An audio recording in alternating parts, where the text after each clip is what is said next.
BFM Business, Tech RH, la start-up du jour.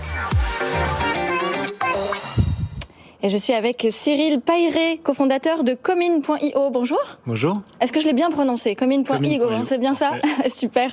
Alors aujourd'hui, on va parler donc de offboarding. Qu'est-ce que vous proposez chez Comin? Écoutez, on propose une plateforme SaaS aux directions générales et aux directions des ressources humaines pour accélérer la montée en compétences et le transfert de compétences entre les collaborateurs. Donc il s'agit de performance individuelle, mais aussi de performance collective. Et donc on va accompagner nos clients sur une promesse de ROI sur 2 niveaux. Un ROI qui est lié à la productivité des équipes. Donc on va assurer de la continuité opérationnelle. Donc ça passe par le fait d'assurer au manager de quelqu'un qui va quitter son entreprise qu'il ne va pas perdre de connaissances, de tips opérationnels, de bonnes pratiques au sein de son équipe avec le départ de son collaborateur.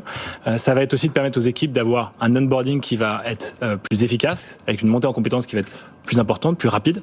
Et puis ensuite, il y a un objectif qui est de la marque employeur. On en a parlé plus tôt. C'est un point qui est extrêmement important aujourd'hui. Laisser une très bonne impression à ses équipes, donner une très bonne impression aux collaborateurs au moment du départ. Aujourd'hui, ce sont des points de notoriété et d'attractivité pour les équipes, pour les entreprises qui coûtent très cher. Alors aujourd'hui, où en sont les entreprises françaises? Est-ce qu'elles pensent un petit peu à leur offboarding? Certaines pensent déjà au onboarding, mais est-ce qu'au offboarding, on est déjà un peu plus avancé ou est-ce qu'on en est aujourd'hui? Écoutez, avant de créer Comin en 2019, on a interrogé un peu plus de 65 entreprises, un peu moins de 150 managers. La conclusion à laquelle on est arrivé, qui est un peu triviale, c'est que on a souvent mis l'offboarding sous le tapis. Oui. La conclusion à laquelle on est arrivé aussi, c'est qu'il existe un coût caché du turnover, qui est la perte des connaissances. Au moment de l'offboarding, on passe à côté de ce transfert de compétences qu'on chiffre aujourd'hui à 14 000 euros. 14 000 euros, c'est de la perte de productivité. Assez simplement, il s'agit du délai de montée en compétence de la personne qui va succéder à la personne qui aura quitté son poste. Donc c'est vraiment sur ce sujet-là qu'on a envie d'accompagner les clients aujourd'hui, et ce problème il va s'intensifier parce que les entreprises aujourd'hui, 8% d'entre elles seulement a un process d'offboarding en place, couvrant ou non d'ailleurs ce sujet de partage de connaissances. La deuxième chose, c'est que les 18-30 ans, qui prennent une place de plus en plus importante dans les entreprises, sont beaucoup plus volatiles que les générations précédentes. Oui, il y a un turnover plus important. Le turnover va être plus important, le problème va se renforcer.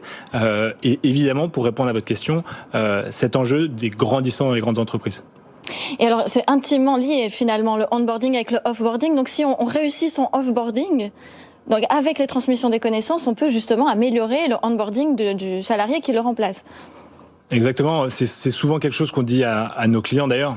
Aujourd'hui, il y a un enjeu et un focus énorme sur l'onboarding, qui est d'ailleurs assez souvent sur l'aspect administratif de l'onboarding et pas tellement sur l'accompagnement du collaborateur pour l'aider à faire son métier plus rapidement. On leur dit souvent qu'un bon onboarding commence par un excellent offboarding.